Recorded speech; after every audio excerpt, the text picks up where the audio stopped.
Agora pare e pense.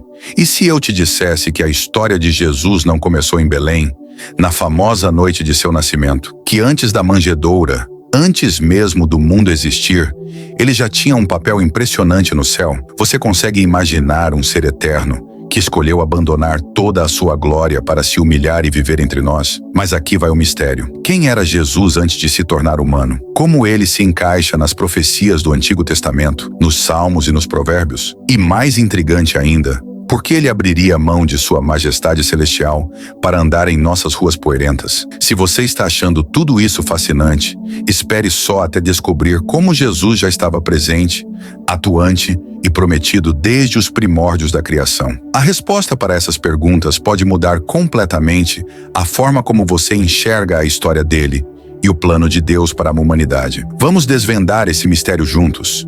Você já se perguntou como Jesus podia existir antes de nascer em Belém? Para muitos, a história de Jesus começa na manjedoura, cercado pelos pastores e pelos reis magos. Mas e se eu te dissesse que a Bíblia revela que Jesus existia muito antes disso, em um estado que vai além da nossa compreensão? O que ele fazia antes de vir ao mundo? Quem era ele naquele contexto eterno? A resposta a essas perguntas está em um dos textos mais profundos da Bíblia, João 1, versículo 1 a 2.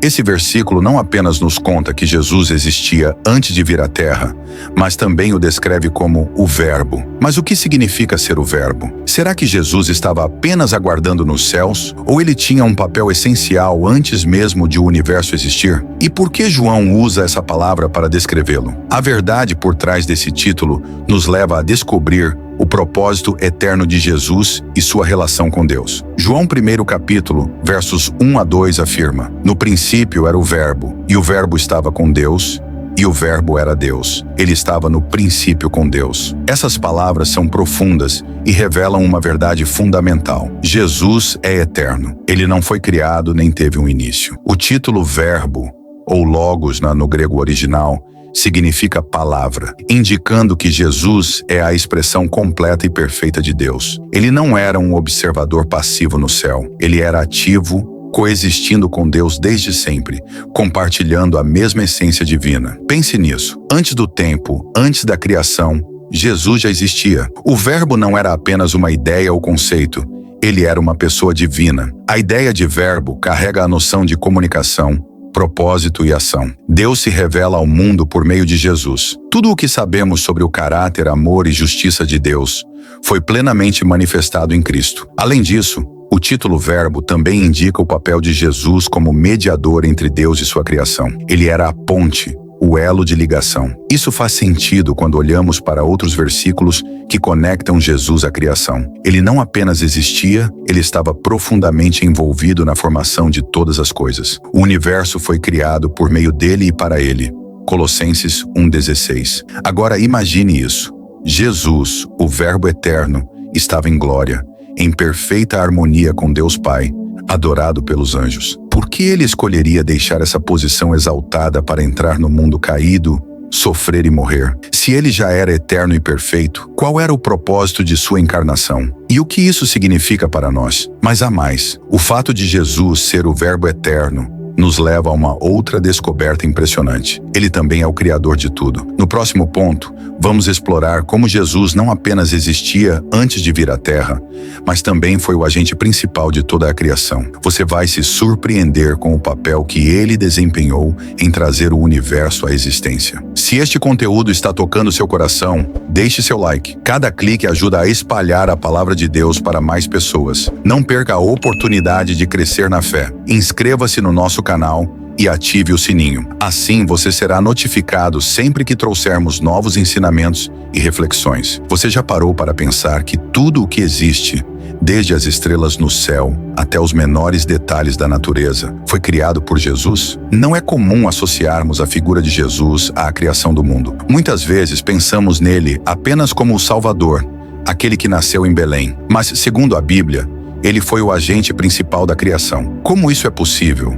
E o que isso revela sobre quem Jesus era antes de vir à Terra? A Bíblia nos dá pistas impressionantes sobre o papel de Jesus na criação. Em João 1,3, encontramos esta afirmação: todas as coisas foram feitas por intermédio dele, e sem ele, nada do que foi feito se fez. Isso significa que nada, absolutamente nada, existe sem a participação direta de Jesus. Mas o que isso realmente significa? Será que ele apenas acompanhava o processo ou estava no centro de tudo? E há mais.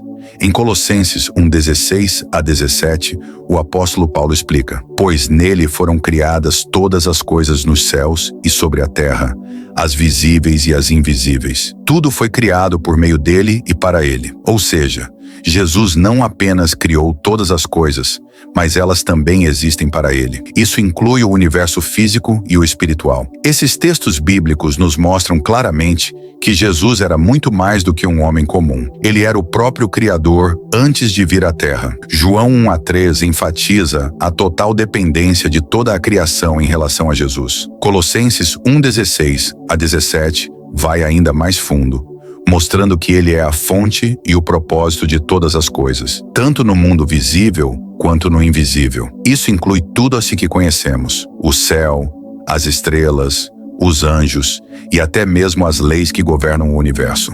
E não para por aí. Paulo afirma que em Jesus tudo subsiste. Colossenses 1:17. Isso significa que ele não apenas criou o universo, mas também o sustenta. A gravidade, o tempo, a vida, tudo continua a existir porque Jesus mantém tudo funcionando. Pense nisso. Antes mesmo de a humanidade existir, Jesus já estava no controle de tudo. Ele criou as vastidões do cosmos com uma palavra. Ele deu forma à terra, encheu os mares e formou cada criatura. Mas não se trata apenas de coisas físicas. O mundo espiritual também foi obra dele. Os anjos, as leis celestiais e até os próprios conceitos de ordem e beleza têm origem em Jesus. Essa visão muda completamente a forma como enxergamos Jesus. Ele não é apenas o Salvador que veio redimir o mundo, mas o Criador que desenhou tudo com perfeição. Ele era o autor da existência muito antes de nascer em Belém. Isso explica por que ele tinha autoridade sobre as leis naturais, como acalmar a tempestade, e sobre o mundo espiritual, como expulsar demônios. Agora pense no seguinte: Jesus, o Criador de todas as coisas, escolheu deixar a glória da criação para entrar no mundo como um homem. O mesmo Jesus que deu forma às montanhas e encheu os oceanos com vida, foi humilhado e rejeitado por aqueles que ele criou. Por quê?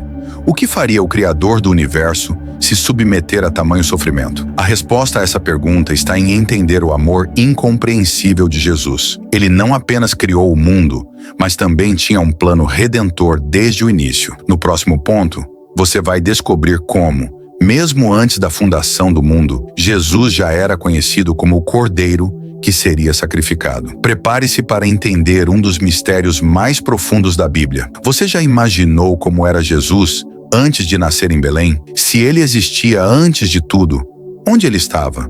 O que ele fazia? A Bíblia nos dá uma visão fascinante. Jesus habitava na glória celestial com o Pai, em uma posição de majestade e honra que vai além do que conseguimos compreender. Mas o que essa glória significa? E por que ele a deixou para vir ao mundo? Jesus não era apenas um ser divino distante. Ele estava na presença do Pai, compartilhando de uma glória indescritível. Em João 17:5, Jesus ora: "E agora, Pai, glorifica-me contigo com a glória que eu tive junto de ti, antes que houvesse mundo."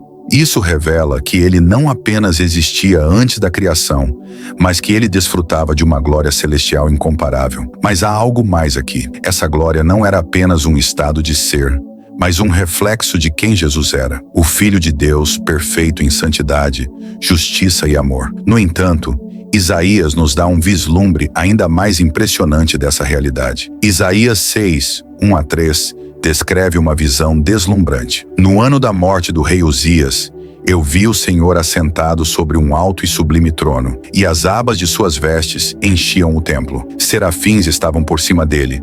Cada um tinha 6 asas, e clamavam uns aos outros dizendo: Santo, Santo, Santo é o Senhor dos exércitos, toda a terra está cheia da sua glória. O Novo Testamento conecta essa visão diretamente a Jesus. Em João 12:41, o apóstolo escreve que Isaías viu a glória de Jesus e falou sobre ele. Isso significa que Jesus, antes de vir à terra, era o próprio Senhor glorioso que Isaías contemplou, cercado por anjos em adoração. Essa glória celestial é um testemunho de quem Jesus era antes de sua encarnação. Ele não era um ser criado ou subordinado, mas o próprio Deus, digno de adoração e honra. Ele não apenas habitava no céu, ele era o centro da adoração celestial. Os anjos o reverenciavam e sua presença enchia o templo celestial de santidade. Mas há algo ainda mais profundo a considerar. Essa glória não era apenas um privilégio, era uma posição que Jesus escolheu abrir mão para cumprir o plano de redenção. Filipenses 2:6-7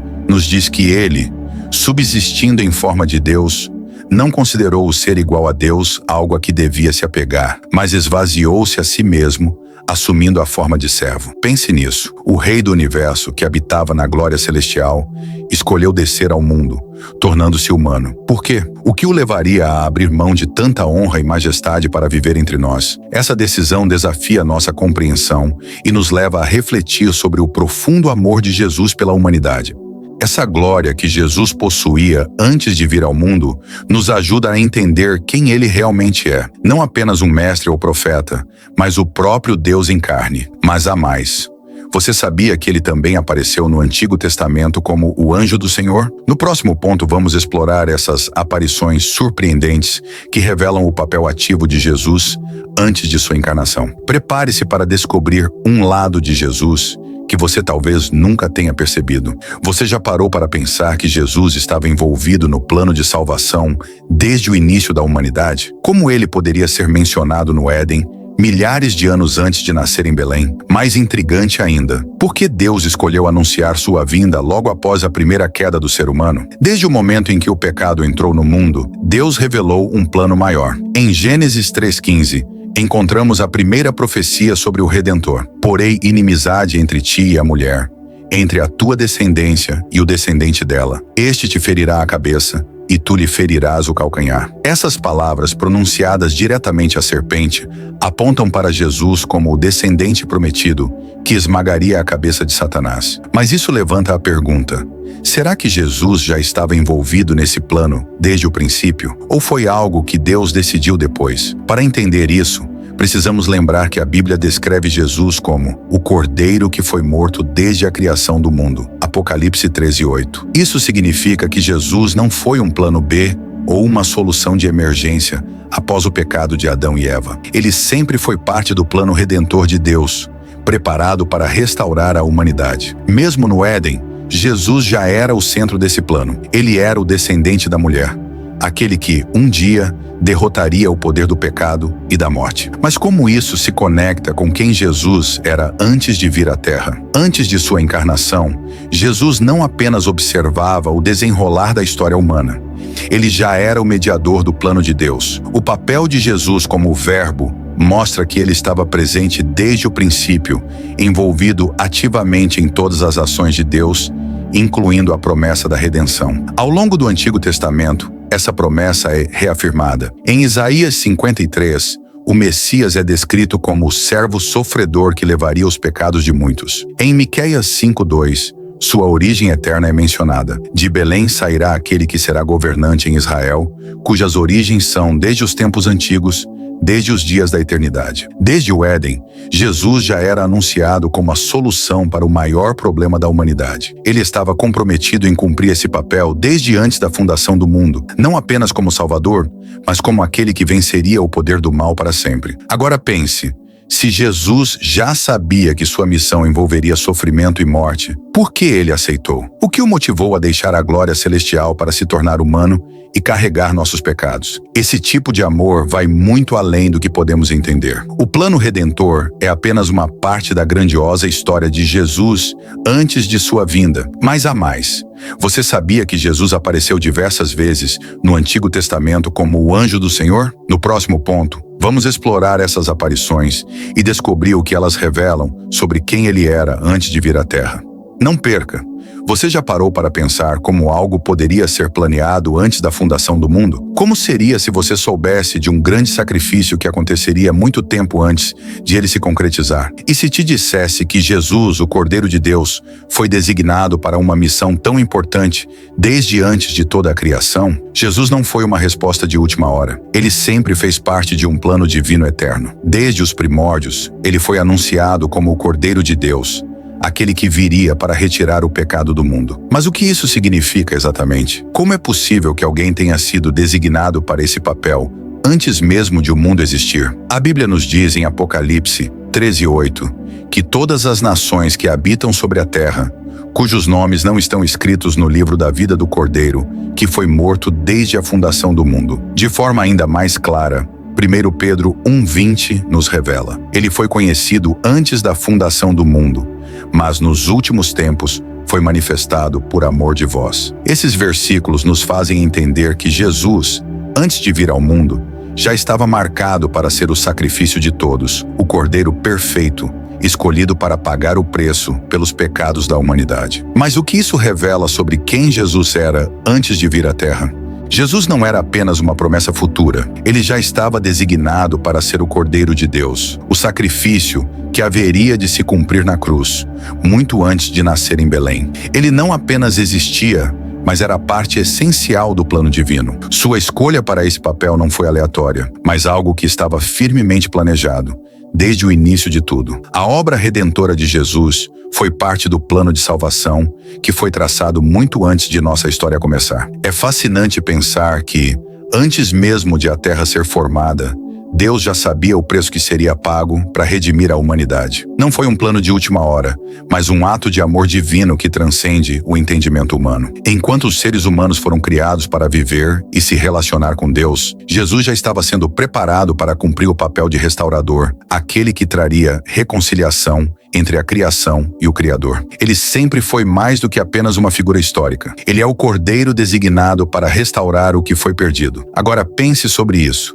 Se Jesus sabia de sua missão desde antes da fundação do mundo, por que ele precisaria vir à Terra para viver e morrer como um homem? Não seria mais fácil ele cumprir seu propósito sem precisar passar pela dor, sofrimento e sacrifício? O que isso nos ensina sobre o plano de salvação e o amor de Deus? Por mais que a resposta seja misteriosa e profunda, a verdade é que Jesus escolheu cumprir sua missão da forma mais impactante possível. Ele não veio apenas para ser um exemplo de vida, mas para se entregar totalmente como o Cordeiro sacrificial, cumprindo a promessa feita antes de tudo existir. Mas a história de Jesus não para por aí. Se ele era o Cordeiro designado desde o princípio, o que mais ele fez antes de vir à Terra? O próximo ponto vai te mostrar como Jesus também foi o Criador de tudo. Prepare-se para entender mais sobre esse grande mistério divino. Você já se perguntou por que, no Antigo Testamento, aparece uma figura chamada o Anjo do Senhor, que parece ter um poder divino, fala com autoridade como Deus e até recebe adoração, como se fosse Deus? Como poderia ser isso, sendo que Jesus ainda não havia nascido em Belém? O que esse anjo tem a ver com Jesus e o que ele estava fazendo antes de vir ao mundo como homem? A verdade é que essa figura misteriosa do Antigo Testamento, o anjo do Senhor, não é uma simples manifestação celestial, mas sim uma aparição de Jesus antes de sua encarnação. Parece surpreendente, mas é algo que podemos entender quando olhamos para as Escrituras com atenção. Em Êxodo 3:2, quando Moisés se aproxima da sarça ardente no Monte Horebe, a Bíblia nos diz que o anjo do Senhor apareceu a ele em uma chama de fogo. O texto prossegue dizendo que Deus falou a Moisés a partir dessa sarça. Mas é importante perceber que esse anjo não é apenas um mensageiro. Ele tem a autoridade divina para falar em nome de Deus, como se ele fosse Deus próprio. Mais tarde, em Juízes 13:18, o anjo do Senhor aparece a Manoá e sua esposa para anunciar o nascimento de Sansão. E quando eles perguntam seu nome, ele responde de forma enigmática: por que perguntas pelo meu nome, que é maravilhoso? Esta resposta, maravilhoso, é um termo que em Isaías 9:6 é atribuído a Deus, como uma descrição de Jesus. Isso revela que o anjo do Senhor no Antigo Testamento é uma aparição pré-encarnada de Jesus. Essa figura, o anjo do Senhor, aparece de várias formas no Antigo Testamento, falando e agindo com autoridade divina. Não se trata de um mensageiro comum, mas de uma manifestação de Deus que antecipa o que seria revelado mais plenamente na pessoa de Jesus. Em muitos momentos, o anjo do Senhor recebe adoração e não a recusa, algo que seria inaceitável para qualquer anjo comum. Jesus, antes de vir à Terra, já estava atuando de maneiras misteriosas e divinas, conduzindo o povo de Deus e revelando a sua presença de maneira velada. Quando vemos o anjo do Senhor, é como se Jesus estivesse se preparando para sua missão de salvação, atuando como intermediário entre Deus e o homem, bem antes de sua encarnação. Ele não estava parado ou esperando por algo acontecer, mas já estava ativamente se envolvendo na história da humanidade, com uma missão que culminaria em sua encarnação e sacrifício na cruz. Agora, se Jesus já se manifestava dessa maneira, por que ele precisaria vir ao mundo em carne? Se ele estava presente desde o início, qual era o propósito de sua encarnação e sofrimento? Não seria mais fácil cumprir sua missão sem passar pela dor humana? A resposta está na necessidade de um sacrifício perfeito. O anjo do Senhor, como uma manifestação de Jesus, já demonstrava seu papel de mediador, mas a redenção precisava acontecer através da humanidade de Jesus. Ele precisaria se tornar completamente humano para se identificar conosco e oferecer o sacrifício perfeito. E se eu te dissesse que essa manifestação do anjo do Senhor não é apenas um vislumbre do futuro, mas uma preparação para o maior ato de amor da história? No próximo ponto, vamos explorar como Jesus, além de ser o anjo do Senhor, é também o Criador do universo. Você já imaginou como Jesus poderia estar presente no Antigo Testamento, milhares de anos antes de nascer em Belém? E mais intrigante ainda, como ele poderia ter acompanhado o povo de Israel no deserto? A Bíblia revela algo fascinante. Jesus era a rocha espiritual que sustentava Israel. Mas o que isso significa exatamente? 1 Coríntios 10:4 nos dá essa informação impressionante. E beberam todos da mesma bebida espiritual, porque bebiam da rocha espiritual que os seguia, e essa rocha era Cristo. Isso muda tudo o que imaginamos sobre a presença de Jesus antes de sua encarnação. Ele não apenas existia antes de Belém, mas estava ativamente envolvido na história da humanidade, mesmo nos momentos mais desafiadores, como a peregrinação do povo de Israel pelo deserto. Agora pare e pense. A rocha no deserto de que Paulo está falando remete àquela história em Êxodo 17, onde Moisés, por ordem de Deus, feriu a rocha e dela saiu água para saciar a sede do povo. Isso era mais do que um milagre físico, era um símbolo profundo de algo espiritual. Paulo conecta essa rocha a Cristo, dizendo que ele era a fonte da provisão e do sustento do povo de Deus naquela jornada. Mas como isso funciona? Como Jesus era a rocha?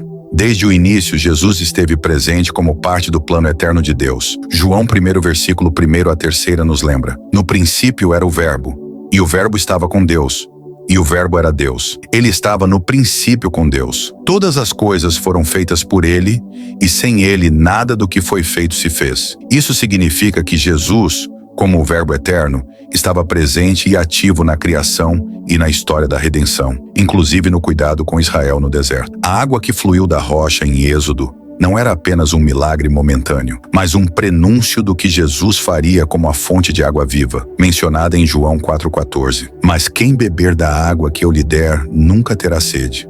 Pelo contrário, a água que eu lhe der se tornará nele uma fonte de água a jorrar para a vida eterna. Jesus não era apenas uma figura distante na eternidade. Ele já estava interagindo diretamente com o povo de Deus, trazendo provisão e salvação, mesmo antes de tomar forma humana. Agora pense nisso.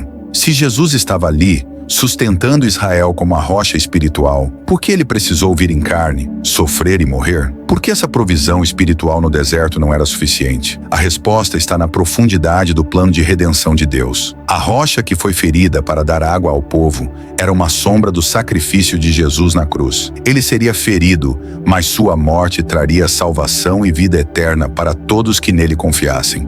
E se eu te dissesse que essa mesma rocha que sustentava o povo no deserto continua sustentando hoje todos que colocam sua fé em Cristo? No próximo ponto, vamos explorar como Jesus, mesmo antes de vir à Terra, já era o Criador e sustentador de tudo o que existe. Você já se perguntou por que Jesus é chamado de Filho de Deus antes mesmo de nascer em Belém? E mais curioso ainda, como ele poderia ser um Filho eterno se a ideia de filiação parece algo temporal? Esses títulos não são meras metáforas. Eles carregam profundos significados que nos revelam quem Jesus era antes de sua vinda à Terra. O Salmo 2,7 diz: "Proclamarei o decreto do Senhor. Ele me disse: Tu és meu filho.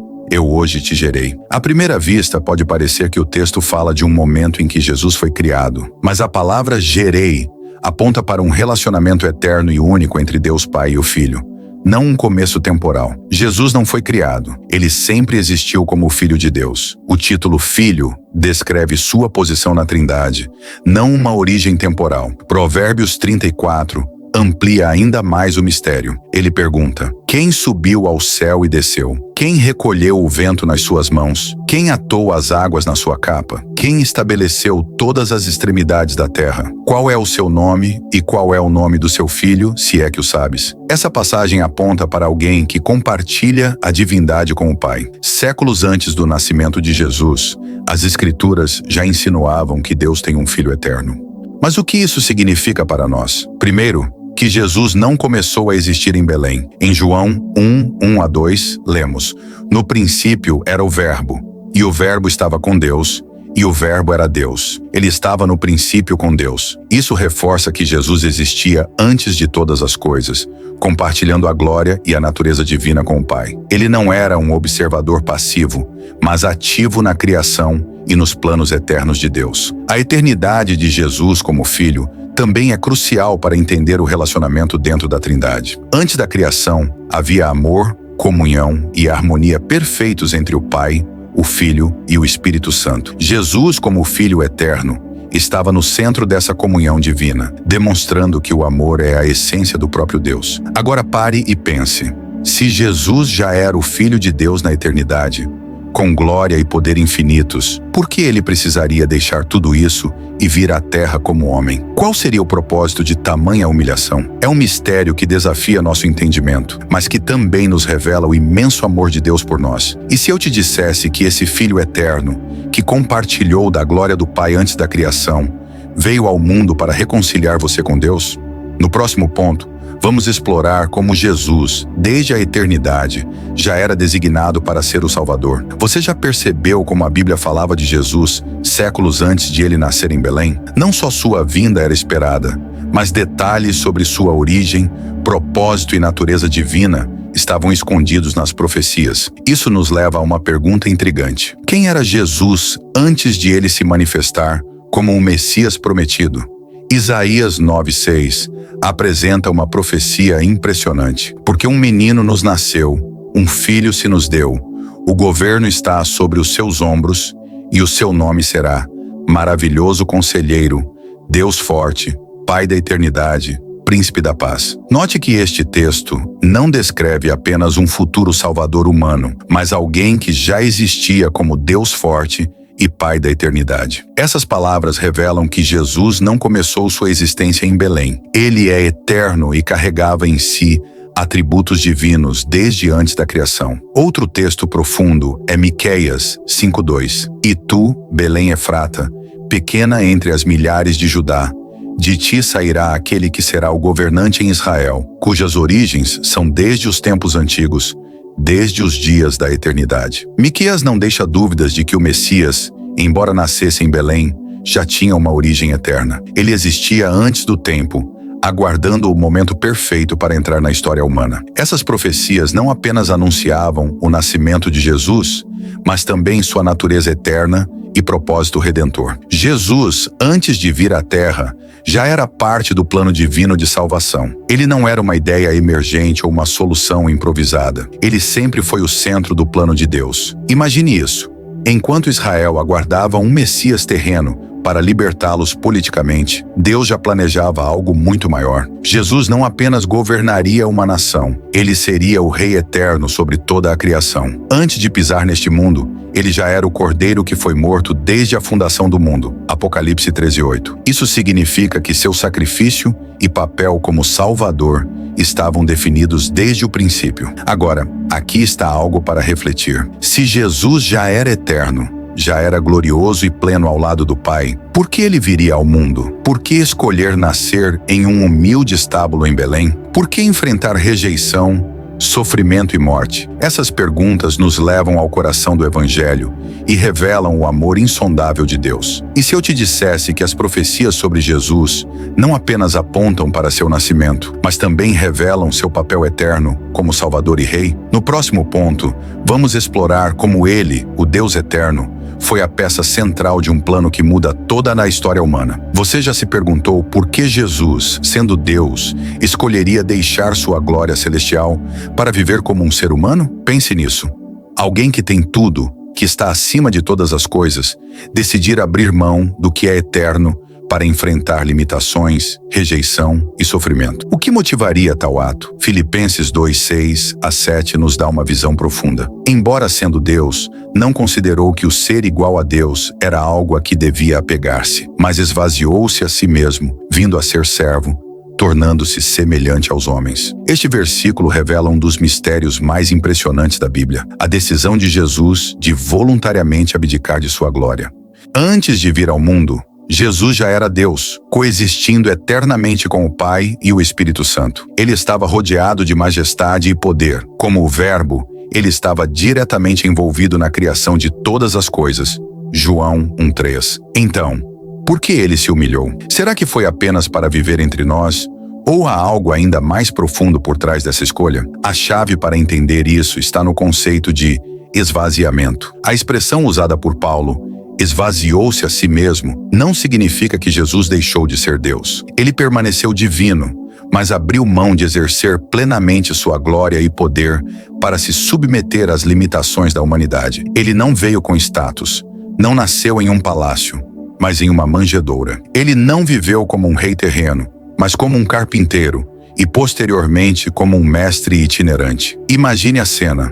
O Criador de tudo, aquele que poderia comandar exércitos angelicais, optou por lavar os pés dos discípulos. Aquele que sustentava o universo com sua palavra, permitiu que mãos humanas o prendessem e o crucificassem. Mas por que ele faria isso? Aqui está o ponto de reflexão. Jesus abriu mão de sua glória para nos mostrar o verdadeiro caráter de Deus. Ele não é apenas um Deus de poder, mas um Deus de amor e sacrifício. Sua humilhação voluntária tinha um propósito claro: redimir a humanidade. Ele tomou sobre si as nossas fraquezas e pecados, vivendo como um de nós para nos dar acesso à glória que ele deixou para trás. Se Jesus já era eterno e glorioso, por que ele escolheria descer tão baixo? Essa pergunta deve nos levar a refletir sobre a profundidade de seu amor por nós. Ele não precisava fazer isso, mas o fez porque era a única forma de nos reconciliar com Deus.